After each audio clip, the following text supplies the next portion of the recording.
What's up guys, my name is Joe. Welcome back to another episode of Budget Breakdown. This is of course the show where we take a look at hair care brands and see for the money, are they good, kinda good, or not so good. I threw up a poll on the community feature here on YouTube, and out of the options, the most requested was Dove by quite a long shot, so that's what we're gonna take a look at today. And speaking of community, if you haven't already, make sure you check out the men's hair and grooming community on Facebook, formerly known as the BluMaan community group or discussion, something like that. We decided to simplify it to hair and grooming. It's a great place to get hairstyle, grooming, and style inspiration and get any questions that you might have answered. So I'm gonna have that link down below. We're almost 50,000 members strong. Go ahead and check it out. All right, so about Dove, these products right over here. Normally I start out by giving a bit of a history, but for Dove, I just don't think anyone really cares. All I'll say is that Dove introduced their hairstyling products in 2002.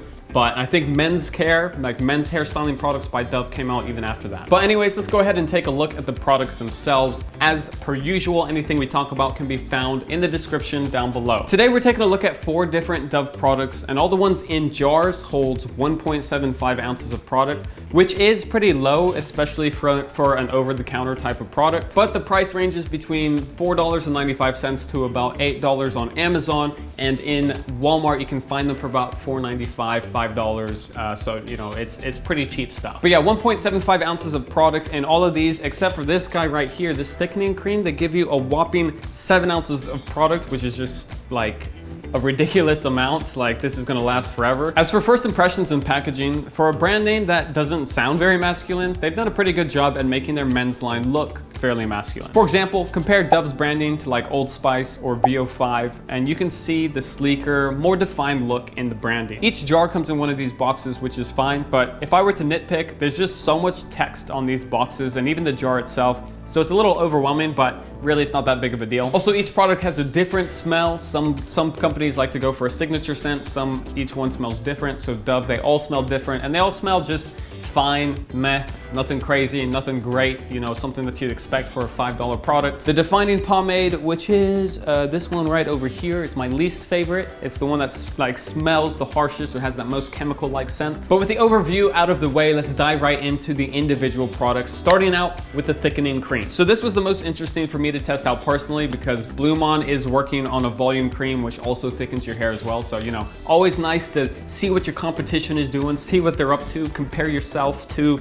products that already exist. First, 7 ounces of product is insane, especially compared to the 1.75 ounces that they give you in the other products. I mean, it's a lot, but I guess no one has really ever complained from having too much product. This stuff says it should provide a thick look, a medium hold, and a natural finish. It also says that it can be used on damp or dry hair, but something like this to me is always better as a pre-styler because creams are usually too wet for that post-style look, so I use that as a pre-styler. As for the breakdown, I mean, it looks like a cream and it feels like a cream. It's a little thicker than some other thickening or volume creams out there. It just feels like there's a little more substance, which I appreciate. And of course, it glides through the hair nice and easy. And now as for the result, first of all, this is a thickening cream, so I am not the target hair group for this kind of product. I've already got a bunch of thick hair. I don't need any more. Thank you very much. But that doesn't mean that I don't know how this product should perform for the ideal hair type, for someone who has thinner or finer hair types. And I have an issue with this, which I'm gonna go ahead and break down for you. If you don't use enough of this stuff, you're not really getting results. It's hard to tell that anything is really happening, but if you use enough to feel the result, there starts to be a slight shine and a slippery, almost greasy feel once you finish blow drying. In my opinion, a volume cream or thickening cream should be a matte finish product because it's the matte finish products that really helps to boost volume, especially for finer or thinner hair types. You need that dryness in a product to create and, you know,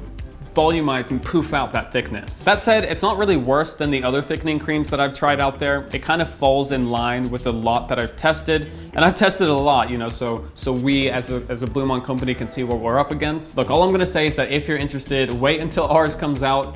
It's being announced pretty soon. I know, sure, you know, call me a little biased or whatever, but I would say that ours blows every other one that I've tried out of the water. You can feel those results, you get that volume, you get that thickening effect. wait for the BluMaan one, okay? Wait for the BluMaan one. Or get this one now and I don't care, you know, your decision. You want it? I got it linked down below. Do what you want. Next up, we've got the Sculpting Paste right here, which claims to give you a textured look, medium hold, and a matte finish. It also says it's a non-stiff formula, which, I mean, that should just be a given. You shouldn't in my opinion, that's a common sense thing. As for breakdown, it feels a lot like a number of pastes that I've tried, but with a slightly rubbery, tacky feel. It breaks down easily. When applying, it goes in easily with barely any tug or pull, but you can feel the substance. Like, you can tell that you're adding something to your hair right away, as opposed to some products where you can barely feel anything at all. As for the result, first of all, it's definitely a solid medium hold as suggested, and it gives a good amount of texture. So both of those gets a check. That said, just like the thickening cream, it's more shiny than advertised, especially since it claims to be matte finish. The shine does die down over the next 10 minutes or so. I filmed myself about 10, 15, maybe 20 minutes later. It does die down a little, but not fully and not that much. Overall, I'd say it's a pretty accurate product. It lines up well with what it says it should do, other than it being more shiny. It says matte finish. It's not really that matte finish, but everything else works as suggested. One last gripe though, when I run my fingers through my hair, when I have this product in, I'm left with like this odd slippery residue on my fingers that's just not very pleasant to feel. And from there, we've got the manipulating putty.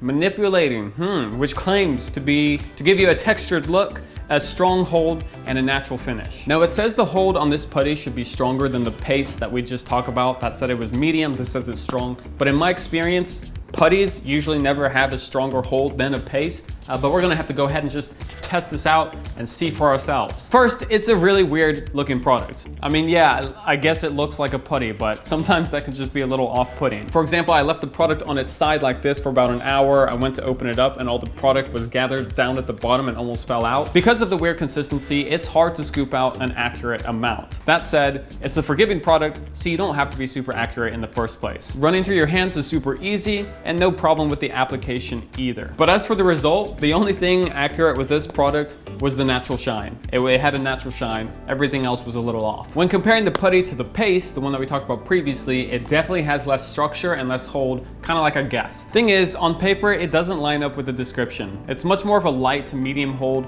but I actually kind of like it. Between the two, I'm gonna be reaching for the putty more often because A, it feels nicer in my hair than the paste, and B, even though it's lightweight, it did a good job of keeping my hair controlled, almost surprisingly so. I don't think it's a great option for guys with thinner or finer hair types because it's just a little too shiny. I can see it causing too much separation. But for guys with thicker hair, such as myself, and you're looking to get that poof controlled, this is a pretty solid option. And finally, that leaves us with the defining pomade, which, to be honest, out of the lot here, this was the least exciting for me to experiment with because it just looks and smells like so many other generic water-based pomades out there on the market. It says it provides a sleek look, a light hold, and a shiny finish. Long story short, it scoops out, it breaks down, and it applies like many other water-based pomades, easy all the way through, and it kind of feels like a gel. It also performs similarly to other water-based pomades out there, but I will say this pomade retained its shine a lot better than other water-based pomades I've tried. As you can see here,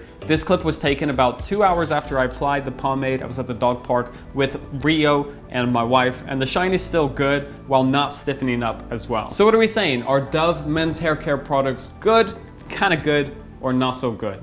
Hit that drum roll. It's meh. It's fine, all right? It's not great, it's not bad, it's just meh. There's just nothing here that really stood out to me or would make me want to go back to any of the products considering all the other products that I've tried. That said, if you're new to the hair product world and you stumbled across Dove's products for men, you'd probably be pretty satisfied with the hairstyle that you achieved. But for me, at this point, I need that special factor to make me want to come back. And to be honest, everything here was just ordinary. Not bad, not great. And guys, that's my assessment. Very, I don't know, anticlimactic. Got all the products in the description if you want to check them out anyways. Thank you guys for watching. Hit that thumbs up. Don't forget to check out the hair and grooming community on Facebook. Almost 50,000 members strong. I'll see everybody next time.